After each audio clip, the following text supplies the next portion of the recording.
우리 이 시간에도 오신 여러분들, 하나님의 사랑, 하나님의 큰 축복이 여러분들과 가정에 넘치기를 주님의 이름으로 축원합니다. 우리 앞뒤 좌우에 있는 분들 따뜻한 사랑의 마음으로 인사를 나눕니다. 주님의 이름으로 사랑하고 축복합니다.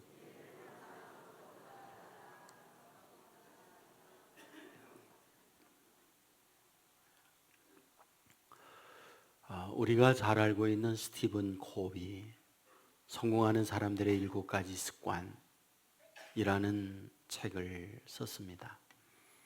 이 책은 40여 개국의 언어로 번역이 됐고 수천만 부가 팔렸다라고 얘기를 합니다. 우리나라도 1994년도에 초판 번역이 되어졌고 지금도 많은 분들이 읽고 있는 책이기도 합니다. 저 역시 이 책을 읽었고 이 책의 내용을 중심하여 훈련하는 워크숍 과정이 있었습니다. 일주일 동안 그곳에 참여를 해서 그 과정을 마치기도 했습니다. 왜 사람들이 이 책을 읽는 걸까요? 성공하고 싶어서 그런 거죠. 스티븐 코비는 미국의 200년 동안에 성공한 인물들을 추리게 되죠. 그리고 그들에게 성공할 수 있는 요인이 무엇이었나를 연구하기 시작하죠. 그러면서 아주 중요한 인자, 중요한 요소를 발견하게 됩니다. 그것은 습관. 습관을 분류해 보니 7가지 습관이 있더라. 그 얘기를 하고 있는 거죠. 우리 모두가 다 그러한 과정을 거치면서 남다른 성공, 남다른 사람들의 존경과 사람들에게 자랑스러운 인물들이 되고 싶어 하는 거죠. 근데 우리로 하여금 슬프게 만드는 소식이 있습니다. 그것은 최근에 한국인, 일본인, 대만인을 비교 연구한 논문이 있습니다. 여러 가지 비교가 있겠지만 그 중에 심장질환, 소위 심장마비에 관한 연구였습니다. 일본 사람들이 언제 심장마비가 올까? 평균 연령입니다. 71.7세였습니다. 대만 사람들은 평균 연령으로 언제 심장마비가 올까? 70.5세였습니다. 그렇다면 한국인은 언제 평균적으로 심장마비가 오는 걸까? 63.5세였습니다.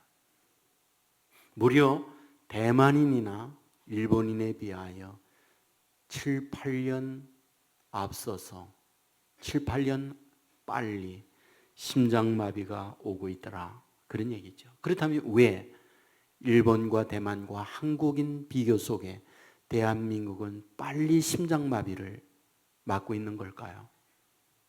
어떤 신체적 유전인자가 이러한 병을 유발하게 하는 걸까? 그런데 우리로 슬프게 만드는 이야기가 있습니다. 생존 경쟁에 따른 압박 그리고 극심한 스트레스가 우리 한국인들로 하여금 심장마비를 맞게 하고 있다라는 연구였습니다. 왜 우리는 극심한 스트레스를 받고 있는 걸까요? 우리는 너나 할 것 없이 성공을 위해서 달려가고 있는 인생이라고 생각합니다.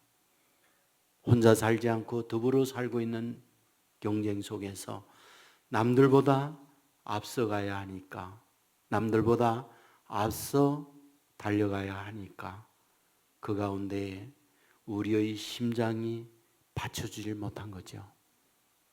그런 가운데에서 쓰러지게 되어지고 그런 가운데에서 성공을 위한 다름질이었지만은 성공하기 전 실패로 끝나는 우울함이 우리에게 있다라는 거죠.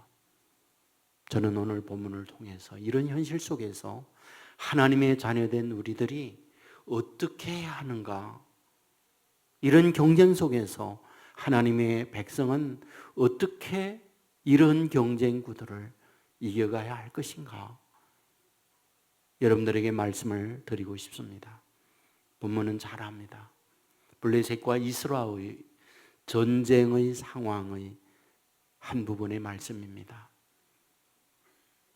여러분, 이 본문을 이해하기 위해서는 블레셋과 이스라엘의 당시 시대적 상황 그리고 지리적 형편을 이해하는 것이 없습니다. 이스라엘은 사사시대가 끝나고 난 이후에 왕정시대로 진입을 하면서 초음왕, 바로 사울이 등장을 하고 있습니다.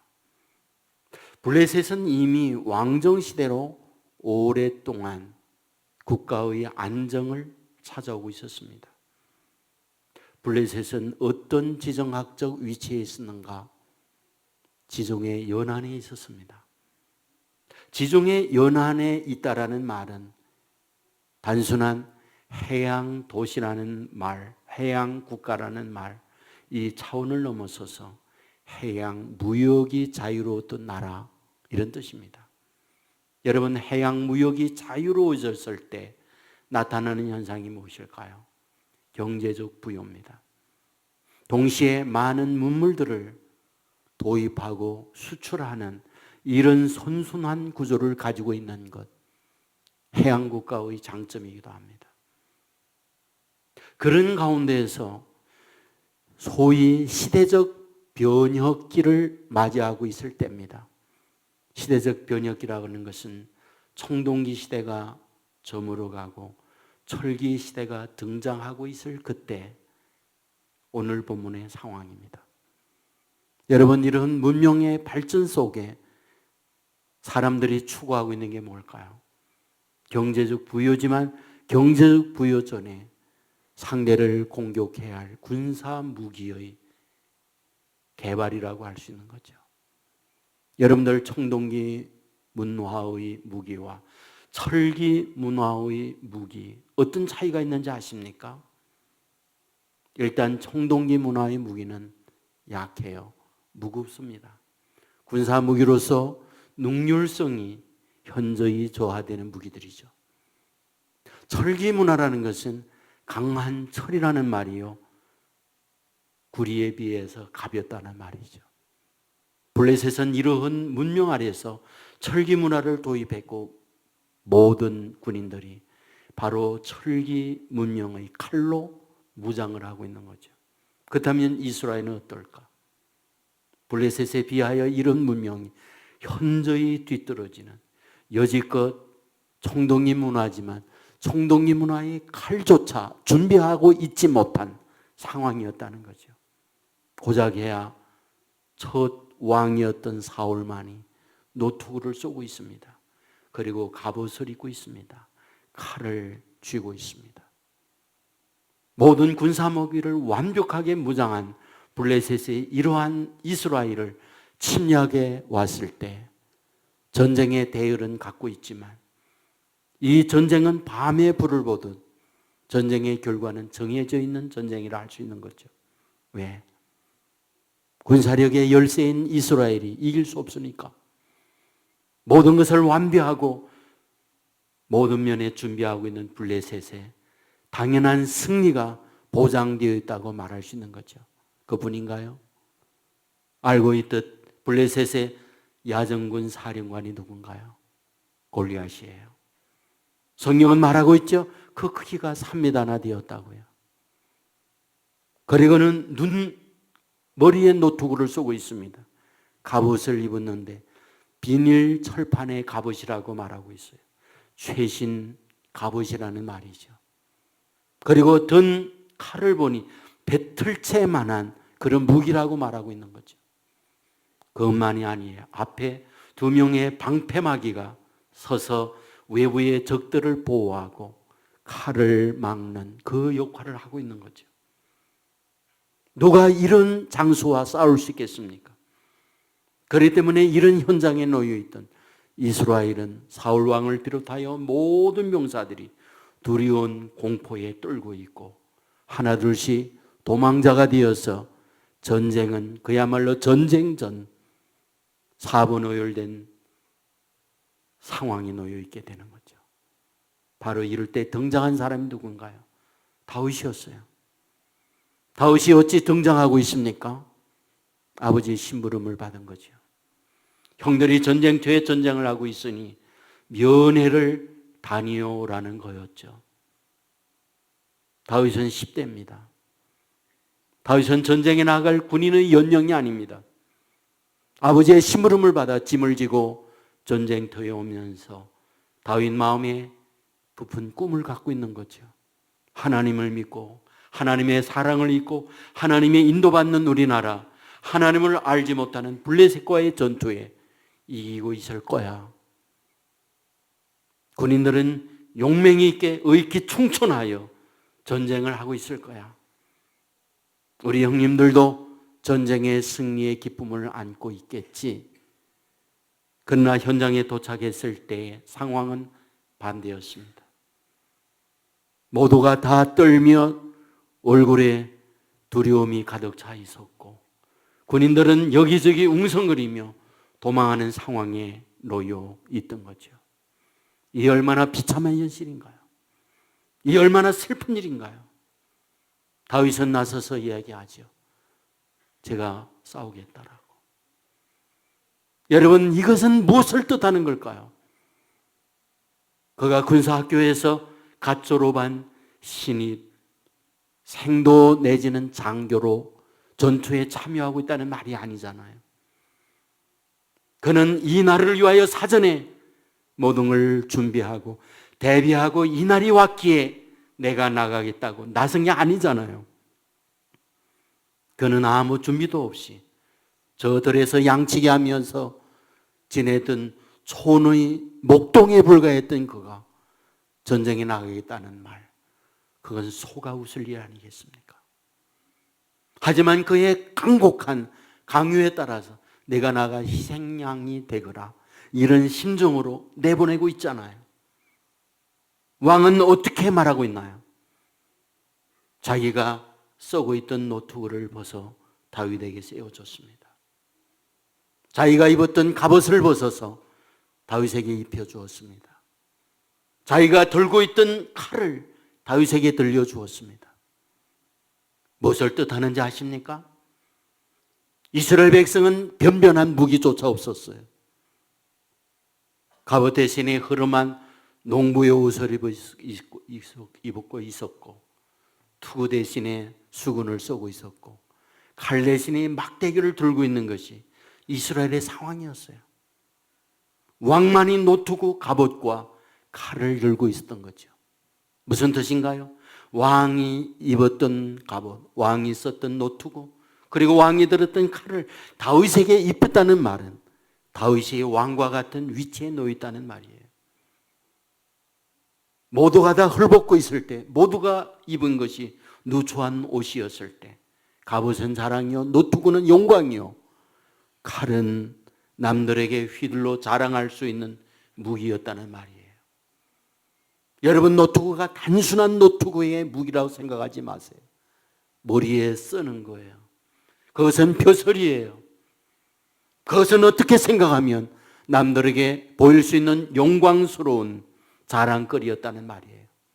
칼이 무엇입니까? 공격무기예요. 상대를 찌를 수 있는 것, 돈이 무기일 수 있고 권세가 무기일 수 있고 남들이 갖지 못한 비상한 재능이 칼일 수 있다는 거예요. 동시에 갑옷이에요. 갑옷은 보호입니다. 상대로부터 자기를 보호할 수 있는 거죠. 보호할 수 있는 게 뭘까요? 공격에 올 때 변론할 수 있는 어떤 논리적 지식, 이런 것들이 갑옷일 수 있다는 거예요. 여러분, 지금 전쟁을 위해서는 없던 갑옷을 입어야 하고, 없던 노트구를 써야 하고, 없던 칼을 들어야만 이 싸움에서 비기거나 지지는 않을 수 있는 상황이 아닌가요? 그런데 성경은 어떻게 말하고 있습니까? 어쩌면 남들이 쓰고 싶은 것을 다윗은 쓰고 있고, 입고 싶은 갑옷을 입고 있고, 들고 싶은 칼을 들고 있는데 정작 다윗은 어떠냐는 거예요. 본문 39절에 보면 이렇게 말합니다. 다윗이 칼을 군복 위에 차고는 익숙하지 못하므로 시험적으로 그를 보다가 사울에게 말하되 익숙하지 못하니 이것을 입고 가지 못하겠나이다 하고 곧 벗고, 남들이 쓰고 싶은 노트구를 쓰고 입고 싶은 갑옷을 입고 들고 싶은 칼을 들고 있는데 정작 다윗은 어떠하냐? 그것을 벗고 있더라. 그것을 내려놓고 있더라. 여러분, 이 본문 말씀대로 보면 어떤가요? 바보가 아닌가요? 어리석은 해도가 아닌가요? 속꿉장난하는 상황이 아니잖아요. 이것은 생사가 달려있는 전쟁의 상황이잖아요. 그렇다면 없는 투구를 구해야죠. 없는 갑옷을 찾아와야죠. 없는 무기를 가져야죠. 그래야 그 전쟁에 용사로서 나갈 수 있는 게 아닌가요? 그런데 정작 다윗은 그것을 벗고 있더라는 거예요. 정작 다윗은 칼을 내려놓고 있더라는 거예요. 오늘 우리가 살고 있는 경쟁 구도 속에서 남들보다 앞서고 남들보다 이기려고 하게 되어지면 당연히 노트구를 귀해야죠. 당연히 갑옷을 입어야죠. 당연히 칼을 가지고 있어야 되죠. 그런데 바보스럽게 남들이 그렇게 부러워하고 있는 투구와 갑옷과 칼을 벗고 내려놓고 있다라는 거예요. 도대체 어찌하려고 다윗은 그런 태도를 취하고 있느냐 말이에요. 40절에 보면 이렇게 말하고 있습니다. 손에 막대기를 가지고 시내에서 매끄러운 돌 5을 골라서 자기 목자의 제구 곧 주머니에 넣고 손에 물매를 가지고 블레셋 사람에게로 나아가니라. 그는 그런 것을 벗고 내려놓고 간 곳이 있습니다. 냇가입니다. 뭐 때문에 냇가에 가고 있는 걸까요? 돌을 줍기 위하여 가고 있는 거죠. 저는 이 본문을 생각하면서 다윗을 묵상해 보았어요. 이때 다윗의 심정은 어땠을까? 이런 형편에 있을 때 다윗의 마음은 어떠했을까? 자기들의 나라는 강한 나라인 줄 착각했었는데 그렇게 허접하기 짝이 없는 약한 나라. 자기 나라는 이길 줄 알았는데 하나님을 알지 못하는 저 블레셋 이방 나라에 휘둘리고 있는 불쌍한 나라. 전쟁에 패전할 때에 나의 누이, 나의 어머니, 수많은 여인들은 성놀이가 되어 끌려가 성폭행을 당할 것이고 젊은이들은 죽임을 당할 것이고 가정은 산산조각 날 것이요 가지고 있는 얼마의 재산은 그들에게 모두 강탈을 당할 상황에 있는 이 현실 앞에서 다윗은 강가에 물맷돌을 줍고 있을 때 그 마음은 어땠을까? 유쾌하지 않은 거죠. 즐겁지 않은 거죠. 어쩌면 비통한 거죠. 어쩌면 눈물이 앞을 가리고 있는 거죠. 어쩌면 아무도 없는, 그리고 자신에게 무능력한, 전쟁 한 번 경험한 적이 없는, 무기 한 번 써본 적이 없는, 그런 상황을 한 번도 만나보지도 않은, 그리고 어린 다윗이 물맷돌을 줍고 있을 때 그의 마음은 어떠했을까? 그 역시 사람이잖아요. 그 역시 어려움 앞에서 두려워 떨 수 있는 그런 보통의 마음을 가지고 있는 사람이잖아요. 아니, 그것만이었겠습니까? 혼자서 냇가에서 돌을 줍고 있을 때에, 여러분, 이때에 나타날 수 있는 현상, 그게 무엇이었을까요? 저는 우리다고 생각합니다. 어떻게 할까? 나의 형들도 몸은 좋고 키는 컸지만 저 대적 앞에 아무것도 아니로구나. 이 나라의 군대들이 이렇게 많이 있지만 저 용사 앞에 아무것도 아니로구나. 저 대적 골리앗은 3m의 키에 지금까지 전쟁을 하면서 한 번도 지어본 적이 없는 백성의 용사요, 강인한 군사인데 어린 내가 이 전쟁에 나서서 나는 어떻게 할 수 있을까? 두려움과 함께 눈물을 흘리고 있지 않겠습니까? 그 울면서 돌을 줄 때 다윗이 취한 행동이 무엇이었을까요? 당연히 돌을 줍기 위하여 허리를 굽혀야 하는 거죠. 당연히 돌을 줍기 위하여 엎드려야 했다는 말이죠. 이것은 단순한 행위가 아니었다고 보는 거죠. 울면서 돌을 줍고 있지만 엎드리는 그 모습은 또 다르게 표현하면 무엇이었을까? 저는 기도의 태도였다는 거죠. 단순히 떨며 돌만 줍고 있겠는가? 아니라는 말이죠. 하나님이여, 나는 어쩌면 좋을까요? 하나님이여, 이 나라, 이 민족은 어쩌면 좋을까요? 대적 앞에 낯을 아무런 용사도 없습니다. 하나님이 아시죠? 나는 싸울 줄 모른다는 것을.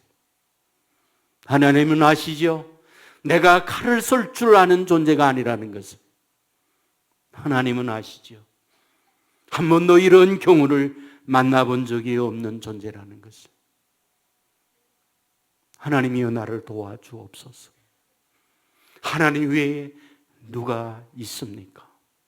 저 많은 대적들, 완전무장하고 있는 저 원수들, 그리고 한 번도 져본 적이 없는 백전백성의 노장이 저 앞에 버티고 서 있습니다. 나는 아무것도 아닙니다. 주님이 도와주지 아니한다면 나는 어떻게 할까요? 어쩌면 울면서 허리를 굽히고 엎드려서 돌을 줍고 있는 거죠. 놀라운 일이 무엇일까요? 이런 심정으로 그 냇가에 돌을 줍고 있는 그 돌은 어쩌면 누구도 관심을 갖지 아니한 흔하디 흔한 버려진 돌이 아니었을까요? 그런데 그들은 보통의 돌이 아니었다는 거죠. 어떤 돌? 어쩌면 건축자의 버려진 모퉁이와 같은 돌. 어쩌면 이런 심정으로 다윗이 그 돌을 잡았을 때 관심을 갖지 않는 쓸모없는 돌이었다 할지라도 우리 주님은 그 돌을 산돌이 되게 하셨다는 사실이죠. 여기에 비밀이 있는 거죠. 투구를 내려놓았어요. 남들이 그 전쟁에서 입고 싶은 갑옷을 벗었어요. 전쟁을 위해서 반드시 필요한 칼을 내려놓았어요. 그리고 냇가에 내려가 그 처절한 상황에서 울면서 엎드릴 때 주님 어찌해야 됩니까? 하고 돌을 잡았을 때 그 돌은 보통의 돌이 아니라 산돌, 움직이는 돌. 그리하여 그가 그 돌을 올렸을 때 그 돌은 살아 움직이면서 그 골리앗의 이마에 명중하도록 우리 주님이 대신 싸워주시는 능력의 돌로 변하고 있더라 그 말이죠. 오늘 우리가 인생을 살아가는 과정 속에도 그런 경우를 만나지 않을 수 없는 거죠. 누구든지 필요로 하고 누구든지 있어야 하는 투구를 갖고 싶고 갑옷을 입고 싶고 칼을 갖고 싶은 거죠. 능력이 없어 누구 하나 투구를 세워주는 사람이 없고 갑옷 하나 가져다 주는 사람 없고 돌려주는 칼자루 한 자루 없어서 울고 있는 분들이 있을 수 있잖아요. 어쩌면 버려진 돌을 줍기 위하여 냇가에 무릎을 꿇고 엎드릴 때 우리 하나님은 그 자리에 그들과 함께 한다는 사실 믿으시기를 주님의 이름으로 축원합니다. 차인홍이라고 하는 분이 계세요. 휠체어는 나의 날개라고 하는 책을 냈습니다. 미국 음악대학의 교수님으로 계시는 분이기도 해요. 이분은 장애를 가지고 있으면서 미국 음악대학의 한국인 최초의 교수가 된 분이기도 해요. 어떤 장애를 가지고 있을까? 2살 때 소아마비를 앓습니다. 그 이후에 한 번도 정상적 걸음을 걸어보지 못한 분이었습니다. 집은 가난했습니다. 장애를 앓고 있는 이 아들을 위하여 뒷받침할 만한 부모의 마음, 부모의 경제적 수준 갖추고 있지 못했습니다. 당신들의 생활 자체도 어렵고 힘들기에 이 장애를 가지고 있는 아들에 대하여 뒷바라지 꿈에도 꿀 수가 없었던 아들이었습니다. 그는 힘들게 외롭게 어린 시절을 보냅니다. 그리고 가정에서 이 아이를 돌볼 수 없다 판단된 부모는 9살 때 시설에 이 아들을 보내게 됩니다. 여러분, 장애를 갖고 있는 것만도 서러운데 부모가 돌볼 수 없어 시설에 보내져야 할 때 그의 부모 역시 찢어지는 아픔과 눈물로 아이를 보냅니다. 어렸던 차이노 사랑하는 부모 헤어짐의 고통과 아픔을 앓으며 눈물을 흘리면서 시설로 가야만 했습니다. 그곳에 자기를 환영하고 자기를 대접하는 친구, 형들이 기다리고 있는 게 아니죠. 먼저 온 형, 먼저 온 아이들이 텃세를 하는 거죠. 괴롭히고 힘들게 만들고 자신의 아픔과 함께 마음도 무너지고 외로워 눈물이 앞을 가리며 어린 시절을 그는 보내야 했죠. 그는 그곳에서 겨우 나라의 의무 교육 초등학교를 졸업하게 됩니다. 그러나 그 이후에 돌볼 수 있는 사람, 그 위에 뒷바라지 할 수 있는 사람, 그에게는 아무도 없던 거지요. 그런 그가 그곳에서 주님을 만나요. 힘들게 외롭게 늘 엎드려 있을 그때 주님은 그를 찾아왔어요. 그는 그곳에서 주님의 사랑을 깨닫게 됩니다. 그렇구나. 내 곁에 나와 친구할 수 있는 나의 편은 아무도 없지만 주님은 언제나 내 곁에 계시는구나. 남들이 비로워하는 노트구와 칼과 창은 나에게 없고 갑옷은 나에게 없지만 주님이 나와 함께 해주는구나. 여러분은 나이 24살에 그는 중학교 과정 검정고시를 봐요. 합격합니다. 이어서 고등학교 과정의 검정고시를 봐요. 합격합니다. 놀라운 사실이 뭔지 아세요? 당시에 돈 있고 힘 있는 사람도 유학이 힘든 그때에 그는 미국의 신시내티 대학에 입학을 해요. 이후에 뉴욕 대학 석사과정을 마쳐요. 그리고 사우스캐롤라이나 대학 박사과정을 마치게 되죠. 그리고 난 이후 한국인 최초로 미국 대학의 교수로 임명이 되었어요. 그는 이 책에 뭐라고 말하는지 아십니까?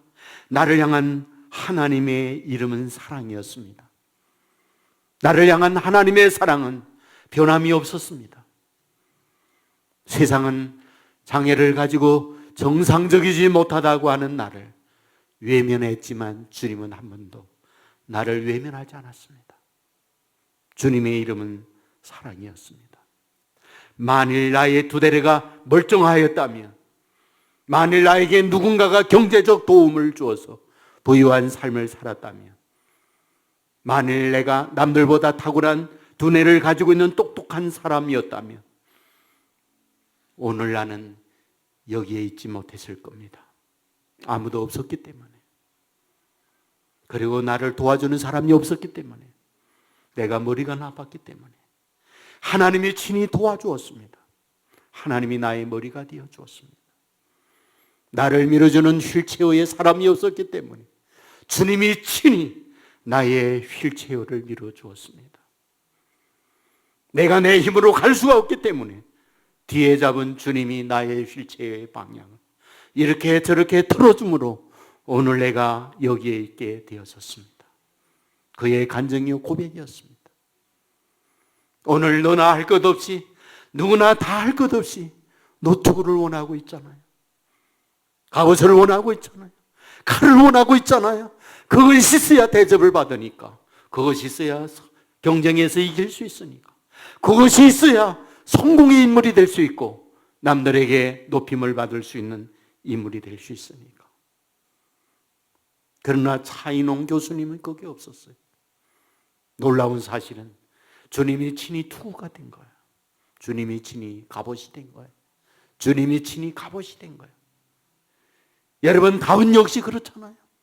그것을 벗고 냇가에 내려가 돌을 줍고 울고 있는 그에게 주님은 함께 했던 거죠. 그리하여 그의 외침이 무엇입니까? 그는 당당하게 외치고 있잖아요. 사무엘상 17장 47절에 보면 또 여호와의 구원하심이 칼과 창에 있지 아니함을 이 무리로 알게 하리라. 전쟁은 하나님께 속한 것인즉 그가 너희를 우리 손에 넘기시리라. 무슨 뜻입니까? 승리를 위하여 칼과 창에 있는 줄 아나 승리는 칼과 창에 있는 게 아니라는 거예요. 인생의 성공이 투구와 방패와 칼에 있는 줄 아나 여기에 있는 거예요. 아니라는 거예요. 그는 외치고 있죠. 하나님께 속해 있다고. 그리하여 하나님의 이름으로 내게 가고 있다라고 말이죠. 물맷돌은 단순한 돈이 아니었어요. 처절한 눈물로 기도하며 엎드리고 있는 그때 그 돌이 믿음의 사람 다윗에게 들려졌을 때 그 돌은 단순한 돌이 아니라 살아있는 돌, 버려진 돌이었지만은 그 돌은 능력의 돌로 바뀌고 있던 거죠. 세상은 조롱할 수 있어요. 돌을 줍는 자를 향하여 어리석다라고 말이죠. 투구와 방패와 그리고 갑옷과 칼을 내려놓고 돌을 줍고 있는 이들을 향하여 전쟁의 패배자의 길을 걷고 있다고 조롱을 포부해요. 여러분, 이것을 성령은 그렇게 분명히 말하고 있지 않습니까? 사무엘상 17장 43절에 보면 블레셋 사람이 다윗에게 이르되 내가 나를 개로 여기고 막대기를 가지고 내게 나왔느냐 하고 그의 신들의 이름으로 다윗을 저주하고 다윗을 조롱했어요. 다윗을 멸시했어요. 그러나 다윗 안에는 그게 아니었죠. 승리는 칼과 창에 있는 게 아니라는 거예요. 전쟁은 하나님께 속한 것이라고 말하고 있어요. 그리하여 사무엘상 17장 45절 말씀에 보면 이렇게 기록하고 있습니다. 너는 칼과 창과 단창으로 내게 나오거니와 나는 만군의 여호와 이름으로 내게 가노라. 내가 모욕하는 이스라엘 군대의 하나님의 이름으로 내게 나아가노라. 무슨 뜻입니까? 내가 원하는, 세상이 원하는 칼은 없다. 노초구와 그리고 갑옷은 없다. 그러나 내게 있는 것 있다. 나사렛 예수의 이름이라는 거예요. 내게 있는 것 있다는 거예요. 주님의 이름으로 잡은 물맷돌이라는 거예요. 그것을 가지고 나갔을 때에 하나님은 어떻게 하는가? 이런 마음으로 주님께 의지하고 자기에게 인생을 맡기고 있는 다윗을 찾고 있었어요. 그 돌은 산돌이 되어져서 어린 다윗이, 그리고 훈련받지 못한 다윗이 던져진 그 돌은 그 어떤 무게보다 강하고 아주 명중률이 높은 돌이 되어서 골리앗의 이마에 명중하도록 만들고 있더라는 거죠. 그것이 조롱이요, 그것이 멸시요, 자랑거리가 못된 것이었지만 그것은 가장 탁월함이었고 가장 우수함이었고 남들에게 내세울 수 있는 영광스러운 무기가 되었더라는 것이죠. 오늘도 우리가 이 세상을 살아갈 때 동일한 현실이라고 보는 거죠. 저와 여러분이 세상의 성공을 위한 투구를 원하고 있잖아요. 갑옷을 원하고 있잖아요. 칼을 원하고 있잖아요. 그것이야 경쟁에 있어서 그나마 겨룰 수 있으니까. 문제는 뭘까요? 누구도 나에게 노트구를 주지 않는 거죠. 그 누구도 나에게 갑옷을 입혀주지 않는 거죠. 그 누구도 나에게 칼을 돌려주지 않는 거죠. 우리는 이것이 없어 서러워할 수 있잖아요. 우리는 이것이 없어 눈물을 흘릴 수 있잖아요. 그러나 냇가에가 눈물을 흘렸던 다윗과 같은 심령으로 하나님 앞에 무릎 꿇는 저와 여러분 되시기를 주의 이름으로 축원합니다. 하나님 앞에 엎드리는 자, 그 자리에 하나님이 함께하고 있다는 사실 믿으시기를 주님의 이름으로 축원합니다. 여러분, 기도는 하나님 앞에 엎드림입니다. 기도는 하나님 앞에 엎드려서 버려진 돌을 줍는 것과 같은 행위입니다. 사람들은 쓸모없는 행위라고 말할 수 있죠. 그러나 붙잡는 그 돌은 산돌이 되어서 무능한 나로 하여금 유능한 자로 만들어준다는 사실 믿으시기를 주의 이름으로 축원합니다. 엎드려 그 돌을 잡고 있을 때 나는 쓸모없는 존재인 것 같지만 그 돌 자체가 주님의 능력이 되어서 저와 여러분을 위하여 앞서가며 싸워주시고 대적들을 물러쳐 주시고 사람의 시각으로 볼 때에 승리가 아닌 패배를 가져올 수 있는 그 자리에 승리를 가져다 줄 것이고 실패의 상황에서 성공의 자리에 우리를 이끌어 준다는 사실 믿으시기를 주의 이름으로 축원합니다. 오늘 저와 여러분이 필요한 것 있어요. 엎드림입니다. 주님 앞에 기도로 엎드리게 될 때에 약한 우리를 강한 자로 만들어 주실 줄 믿습니다. 세상에 소유하는 것 소유하지 못했다 할지라도 기도로 엎드리는 그에게 세상에 소유한 자보다 더 능력 있고 탁월한 하나님의 사람으로 만들어 준다는 사실 믿으시기를 주의 이름으로 축원합니다. 길을 갈 때 기도하는 마음으로 엎드리십시오. 집이 있을 때 기도하는 마음으로 주님을 붙잡으십시오. 이 마음으로 주님께 엎드린 저와 여러분, 주님이 친히 능력자가 되어서 저와 여러분들로 하여금 능력 있는 사람으로 앞에 있는 대적들을 물리치고 승리하는 하나님의 사람으로 만들어 주실 줄 믿습니다. 이 은혜, 이 축복 저와 여러분 가운데 넘쳐나기를 주의 이름으로 축원합니다. 우리 모두 자리에서 일어나겠습니다.